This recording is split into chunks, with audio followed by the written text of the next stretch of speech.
once you have an image, and I found some free clip art on a website to use, what you're going to do is we're first going to create a file.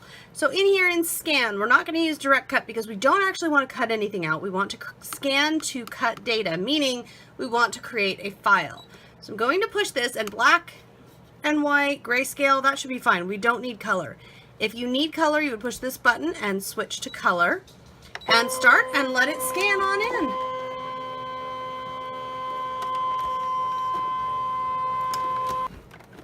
Now, once you've scanned this, decide what kind of thing that you want. And see that the loop right here in the tail would not be cut out if I did it this way. So if I push this button in the middle here, all the pieces will be incorporated, and that's definitely what I want because I'm trying to create a drawing file actually, although it could be used as a cut file as well. If I was going to use this as a cut file, and I'm going to say preview. Okay, I'm going to save it. I think this is, and I'm going to save it to the machine. I think that this is going to work really well for what we want to do. Now we can go to Home and delete all patterns because we've already got it saved. Oops, it's saved here to the machine. And I just clicked up to go to the very last page because there it is. I'm going to say OK, and then I'm going to go in here and select everything just to be clear, right here, this little button right here. Just click that, click select everything, because as you can see there are several files because of the lines. We want all those files and we want to unify them.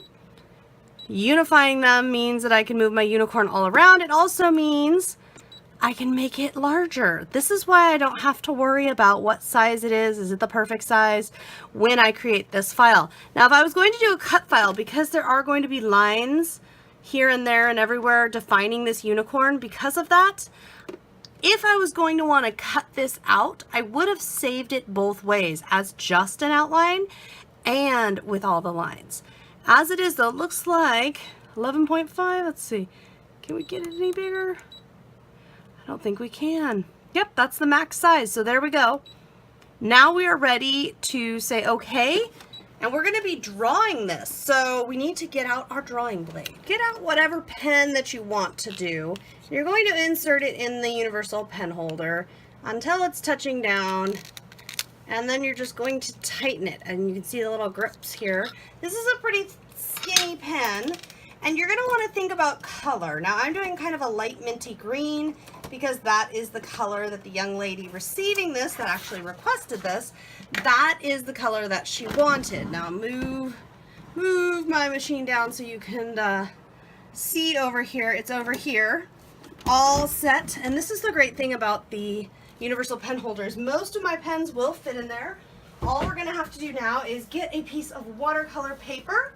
Now I am working with an 11 by 15 sheet of watercolor paper, which means it is larger than my mat. So here is what I am actually going to do.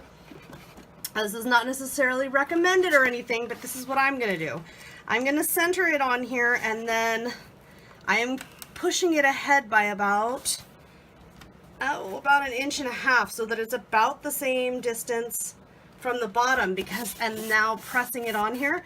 Now I'm doing that because I'm going to want to use this full sheet when I frame this. So once I have that down and everything is set on my mat, it should not cause any problems because it does not extend past the mat itself. It is still on the mat fully. Once I'm all done with this, I'm going to say okay, and we're going to press draw and say okay and let it do its magic. Now I went over this twice. I ended up going back over with the thicker tip because there were a few spots like down here that just weren't quite how I wanted them. So I used a pen that's actually water reactive, so like a watercolor marker. And what that means is as I get a section of this wet, and this is the technique that I'm going to try using. So I'm going to get a section of this wet, and I can already see, I'm actually going to bring you down and zoom you into the area that I'm specifically working on. As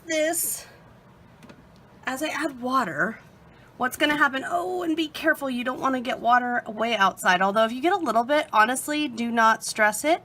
But what you're going to want to do is work sort of quickly here get a little area going, get some water going, and then pull out your watercolors, whatever brand, whatever style, whatever type you like. Okay, and I'm gonna start with some bold pink here. I'm gonna get some pink and I'm gonna drop it onto the area that already has water because I'm trying to get a real soft, dreamy look here. Okay, and this is why it does matter to not spread too much. You don't want to spread too terribly much because, and if I want a little darker blue here, you get a little blue in there, maybe a little purple, a few drops of purple in there. So I'm just I'm gonna repeat this exactly, okay? Get an area and put some water down on it because I want really soft, flowy color. I don't want it to just automatically absorb into the paper. And by the paper already being wet, that's kind of going to give it an area and say, okay, this is the area we're playing in. And I'm also gonna add in, I have metallics as well. So I'll get my metallics out here and we'll play around with adding in some metallic for fun, a few little touches here. And I'm just gonna repeat across this unicorn with a variety of colors. And on the edge, if it's a little harder edge than I want, all I'm gonna do is just touch the brush to it just a little bit and it's gonna do its thing pretty much on its own. I don't want to overwork this, so I am just going to kind of, as I work, once I'm happy with an area, let it be, move on to a different area.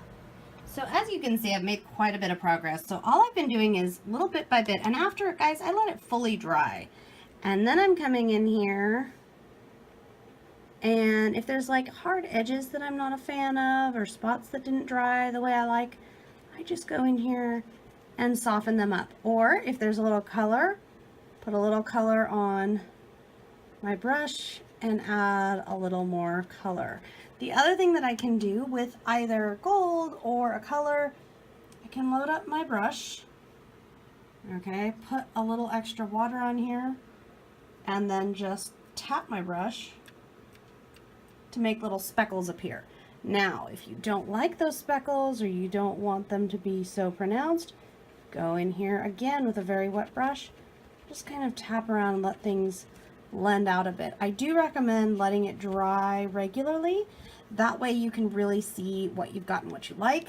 The other thing you can see is after it dries, you see how there's a few spots here where I don't love how the edge dried.